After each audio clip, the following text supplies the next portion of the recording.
And now, tonight's presentation of radio's outstanding theater of thrills, Suspense.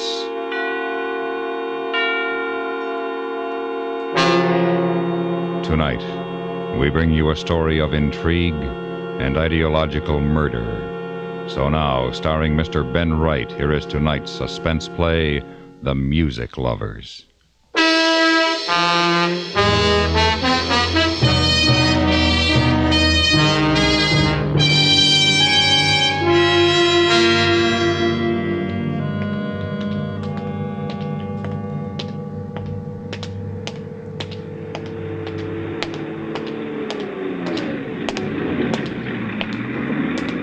Any word yet, Mallinson? No. Where's the car? Around the corner. Walsh is listening in. What's the matter? Oh, bit of the pip, you know. Schoolboy's boggy. Achin cough. Oh, you taken anything for it? Everything. No, too bad.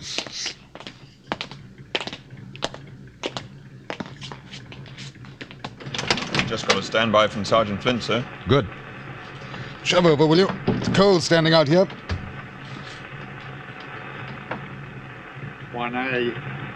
1A, Grey Saloon, Armstrong, Sidley. Number plate LXB574. Proceeding west on Arrow Road. Just past Hazel Road intersection. Am following. Over. Let me have it, will you? Here you are, sir. To all cars, this is car 1A. Form roadblock at Scrubs Lane and Harrow Road. Flint, how far away is he? Over. About half a mile, sir. Right. If he turns off, let us know. Out. All right, jump on, Mallinson. Next corner, Walsh. No, I don't like to stand on the running board, Hendon. Make you forget the pip. I'm going to sneeze. Shoot! Bless you. Blast you! Walsh, Yes, sir? park behind that squad car pulling up. Yes, sir.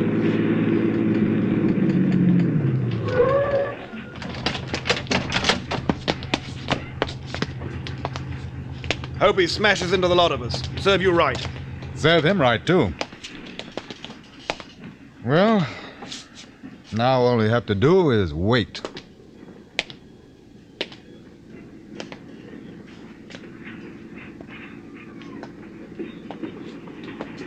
Here he comes.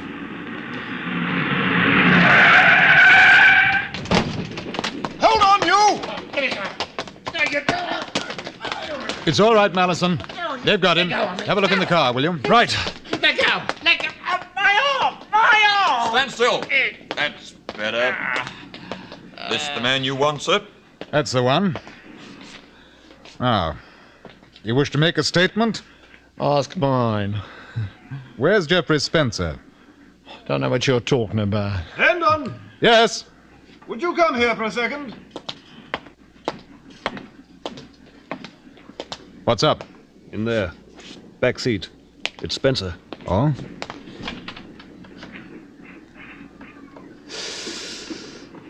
Oh.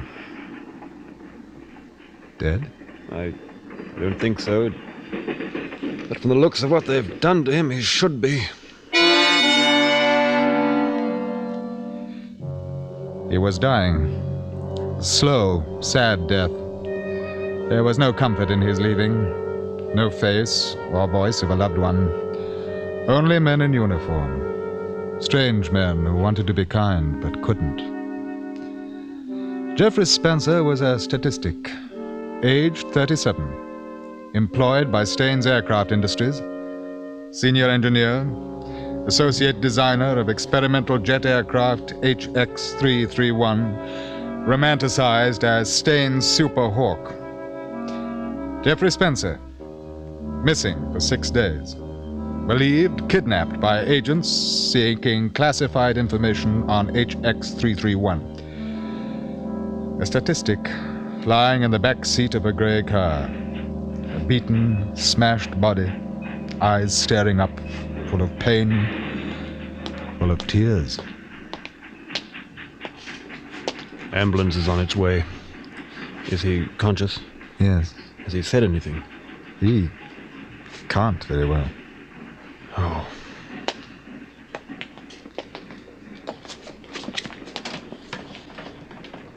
Mr. Spencer?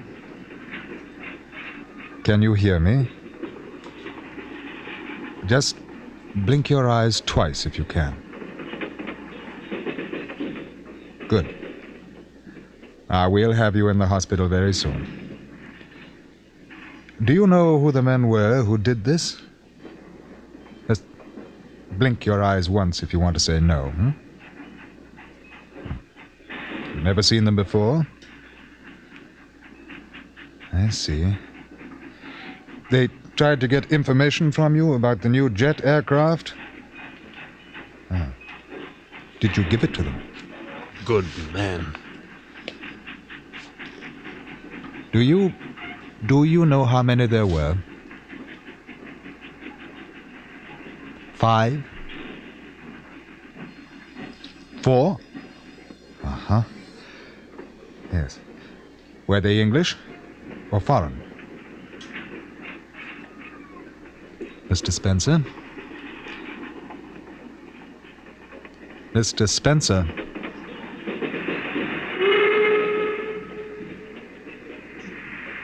Close his eyes, will you?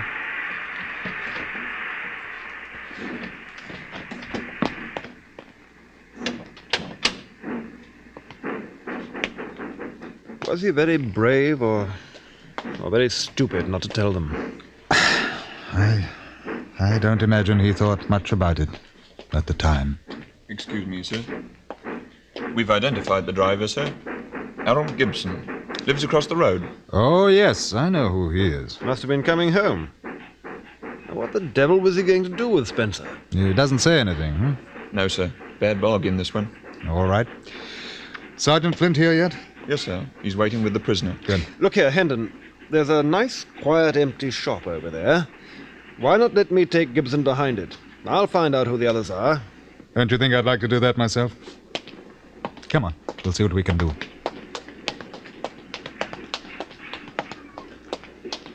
Everything all right, sir?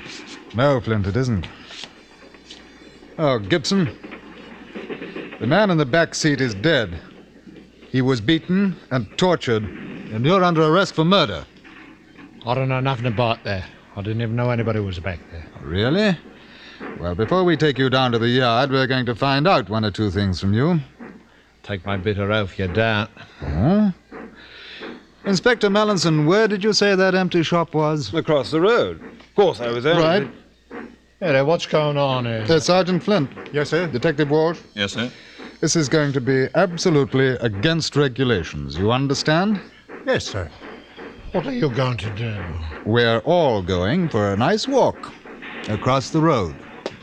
Hey, now, what are you taking me? If I'm under arrest, I got me rights. I ain't done nothing. What are you up to? I won't. All right. All right, but you can't do this. You don't dare put a finger on me. I know the law. Stu, I don't know nothing about that guy in the car. Stu found out. Somebody must have put him in there, huh? Now, what you going to do? You can't hit me now. You're only trying to frighten me. That's it. A fat lot of good that'll do, yeah. Flint, Walsh, hold his arms, stand him against the wall. Yes, sir. You can't do this. You can't. This is England. I know about you chaps. You can't do this. I'll report Are a you lot really of going you. to do You it? can't do this. We'll see.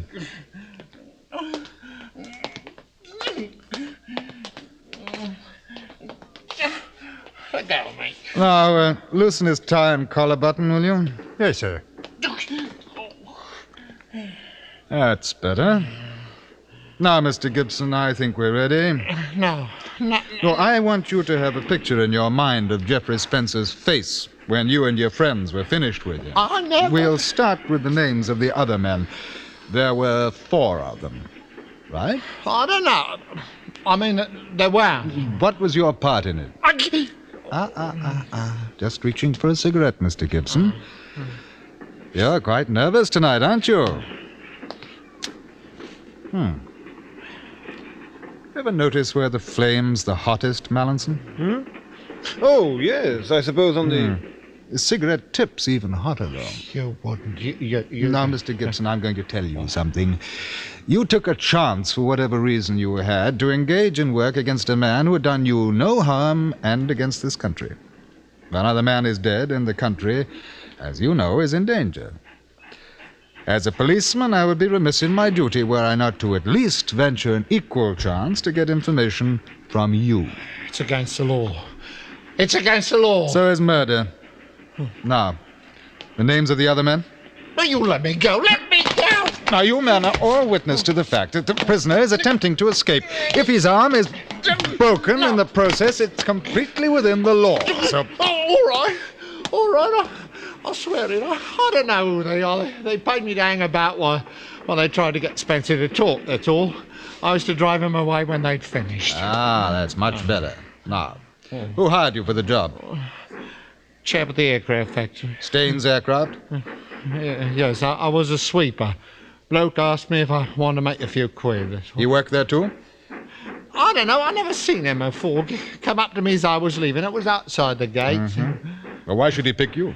I'll tell you, I don't know. All right. Where did they take Spencer? Place in Bronsbury Road. Number? 58. You get that, Flint? Yes, sir. Who owns the house? I told you I don't know. I never went inside. I just hung about like I was told till they wanted me. Yeah. Can you describe the man who hired you? I don't know. Tall bloke, about your size, thin, had a scar on the back of his left hand. He talked like a gent. And where were you taking Spencer? I was going to leave him by the railway goods yard. They said he was dead anyhow. You know, Gibson, in a way I'm rather sorry you decided to talk. It would have been a great pleasure to... Oh, take him away, Walsh. Get him down to the yard. Right, sir. Get a move on, Gibson. I didn't have no right to do that. Mr. Almighty's going to hear all about this. Wait and see. You too, you're going to hear. Oh, we're going to be in for it all right when the commissioner gets wind of this. No, not we. Just me. I wanted you to help. You didn't do anything. Would you have done if he hadn't talked? I don't know. I honestly don't know. Well, as it is, I'm going to offer my resignation. Oh, no, sir. Oh, don't be an ass. Third degree. Ever hear of it? Well, you didn't hurt him, sir. Questioning under duress, the same thing. Oh, well, let's see if I can get this cleaned up first. Now, what was that address, Flint? 58 Bronsbury Road. Well, they wouldn't be fool enough to hang about after this. I know, but we can have a look.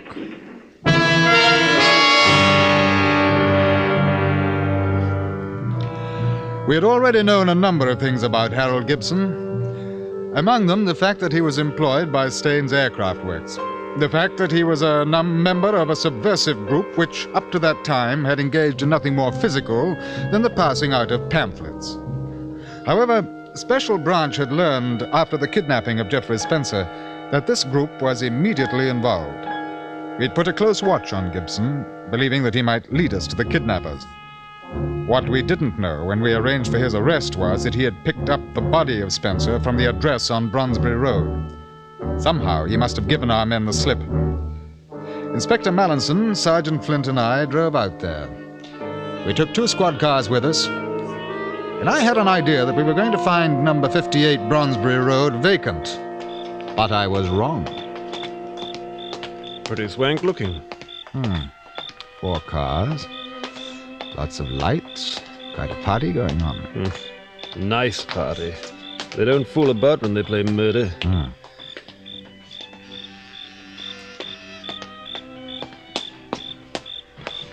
I've got the other men posted behind and outside the French window, sir.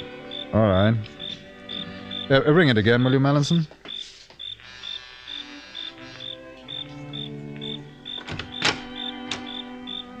Oh, yes?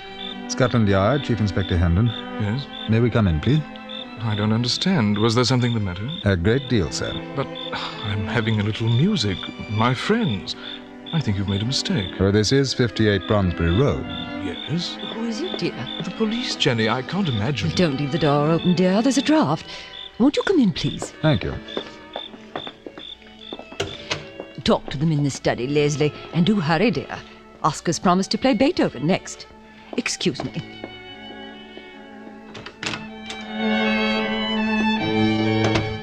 This way, please. Oh. It's really very awkward, you know. I haven't the slightest idea why. Now, what's it all about? Do you mind giving me your name, sir? Leslie Addison. We understand that a man named Spencer has been held in this house for the past 5 or 6 days. What? What the devil do you mean, sir? Exactly what I say. Held here? By force? Yes. You must be mad. Well, it's a practical joke. Not very funny. No, it wasn't very funny for Mr. Spencer either. He was murdered. Beaten to death. Good Lord. But why do you think that I don't think anything yet, Mr. Addison. However, I should like permission to search your house, please. Blast it, all this is terribly embarrassing. I'm sorry. What are my guests going to think? I haven't the slightest idea, sir. Well, I suppose it's your duty. Do you mind waiting a moment? I'll call my wife. She'll take you upstairs. And for heaven's sake, don't wake the children.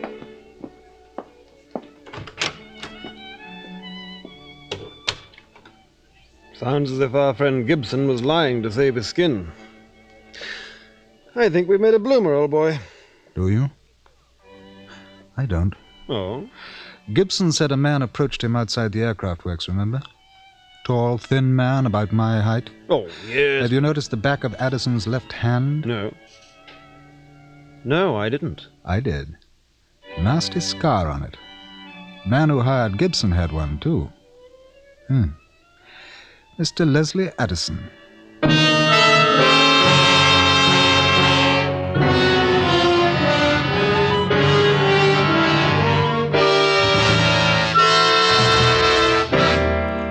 You are listening to The Music Lovers, tonight's presentation on radio's outstanding theater of thrills, Suspense.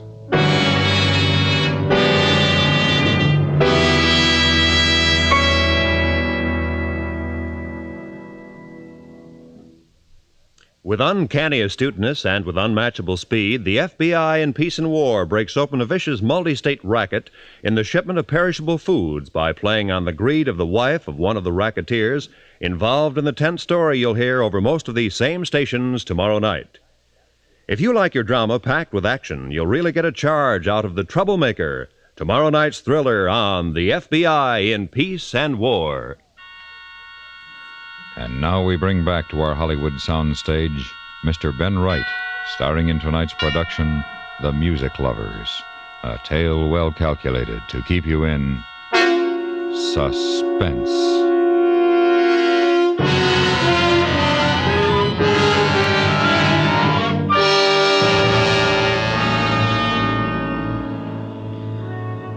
"58 Bronsbury Road was a pleasant house, quite large, with all the evidences of comfort and children, which would deny that such an incredible and foul murder had been committed within its walls.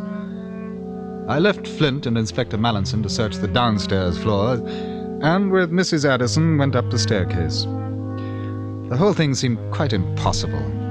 This rather tall and lovely grey-haired woman, the music in the drawing room floating after us. But I kept thinking of a scar on a man's hand. I suppose you want to look into all the rooms, Inspector? Please. My husband tells me that you think a man was murdered here. Quite right, madam. This is my son's bedroom. I'll put on the light. But please make as little noise as you can. He's asleep.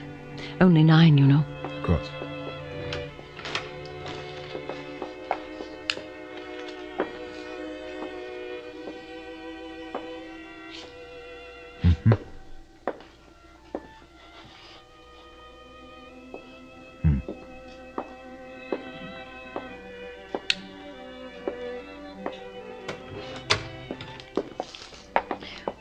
Would you mind telling me what you expect to find, Inspector?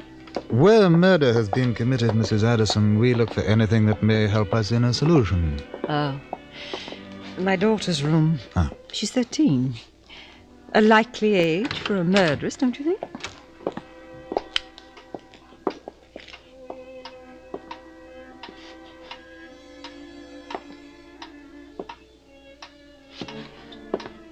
Mm-hmm.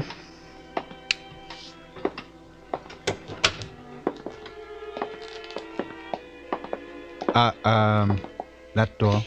My room and my husband's.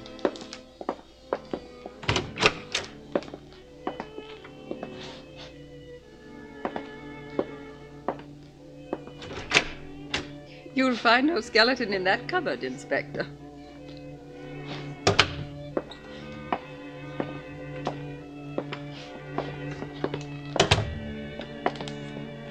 Now, don't you feel rather silly about this, Inspector? If you've made a mistake, we shan't laugh at you. We shan't report it either. That's very kind of you, Mrs. Addison. It's utter nonsense. You don't think for one moment if Leslie had done this awful thing that we should have allowed the children to be here, do you? The very fact that he might have done it at all seems to make the qualifying element rather academic. Hendon! Yes, Something down here! right. I hope you don't mind if I return to my guests. Not at all, madam. We may have to join you in a little while. That would be extremely impertinent of you. Police, crime, arrest.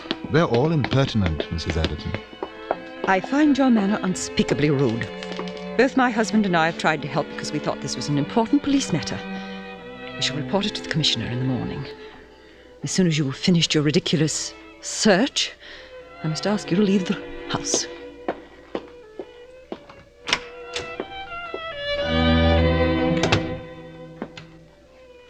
You know, I wouldn't be at all surprised if that lady turns out to be the leader of this mob. Pretty cool. What have you found? Oh, down this way.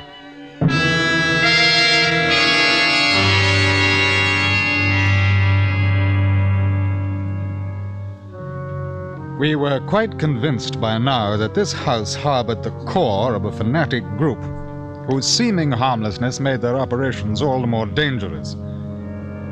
Mallinson led me to a room at the far end of the house, a room which was soundproof, but we knew that when we closed the door and the sound of the music was completely obliterated.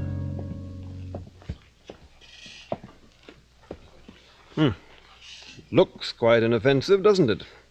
Desk, a few chairs, books. Yes, it does. What did you find? Well, they're pretty careful to get rid of all traces of Spencer's residence in here. But they missed something. Yeah, look at this, on the carpet. It looks like impressions of a cot or a couch. That's what I think. The kids don't even know he's in here. They can't hear a thing outside. What a charming couple. Oh, lovely parents, too, I'll bet. Kiss the children good night, and then come down and tear out a fingernail or two. You know, the awful thing is that they think that what they're doing is right. And they pass the poison on to a 9-year-old boy and a 13-year-old girl.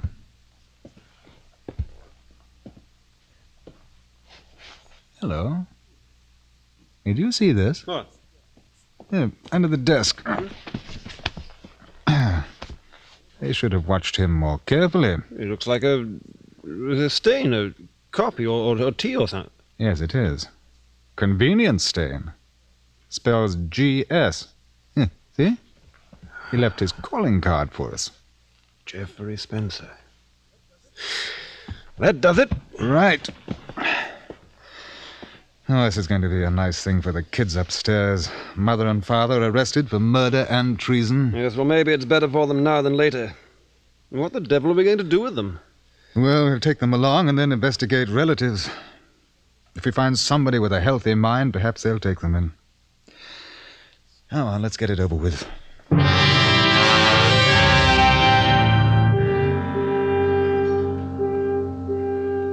We left the soundproof room, and I shut the door on a modern scene of inquisition.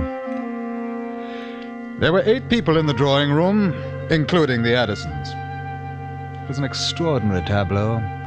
Music, warm winter fire, brandy glasses, friendliness of an upper-middle-class home.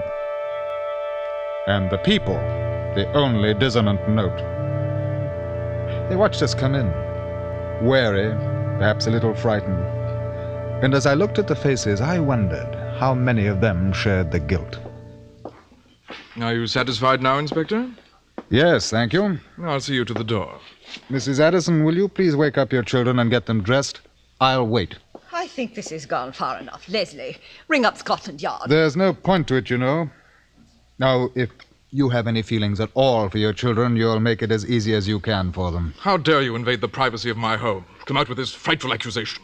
I've never... We have proof that Geoffrey Spencer was held prisoner in this house, and that you vainly attempted to extort government information from him. He died from the injuries you inflicted. All right, now, everyone in this room is under arrest. If you're not involved, you'll not be charged. The fascist British police. I knew we'd live to see it. Did you, Mrs. Addison? Why, that's odd, because I hoped that I would never live to see what I'd seen here tonight. Paid spies, living your lie in comfort with everything you condemn. They're worse than the people who hire you. Someday we'll exterminate the lot, and when we do, perhaps a kid like yours upstairs will have a chance. You are to pass out tracts on a street corner, Inspector. God and country. Quite worthwhile reading matter, I think, sir. Flint, ring the yard and ask them to send a van here, would you? Yes, sir.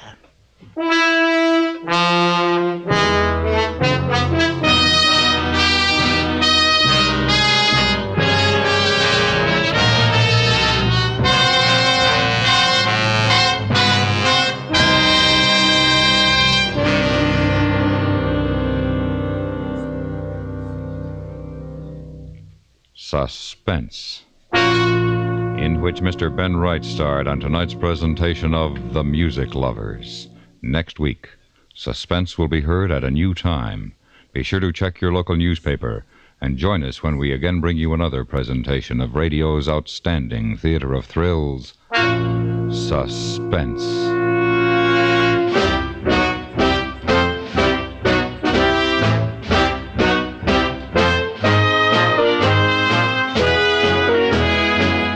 Suspense is produced and directed in Hollywood by Anthony Ellis, who also wrote tonight's story of Suspense. The music was composed by Renee Garrigank and conducted by Leith Stevens. Featured in the cast were Richard Peel, Bill Shepard, Irene Tedrow, Raymond Lawrence, Stan Jones, and Hans Conried. One of the best ways anybody can celebrate the independence of the United States this 4th of July is to resolve and fulfill the resolution to be careful in handling matches, cigarettes, and campfires anytime you're in or around a wooded area. Our forest land provides us with many of the comforts of our lives. Trees help prevent soil erosion. They provide shelter for animal life. They help maintain watersheds.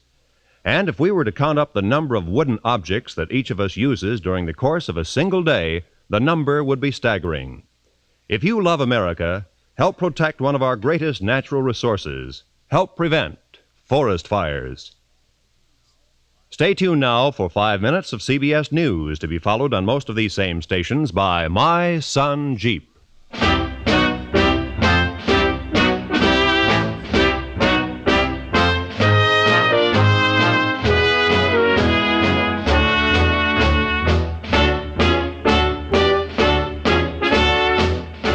America listens most to the CBS Radio Network.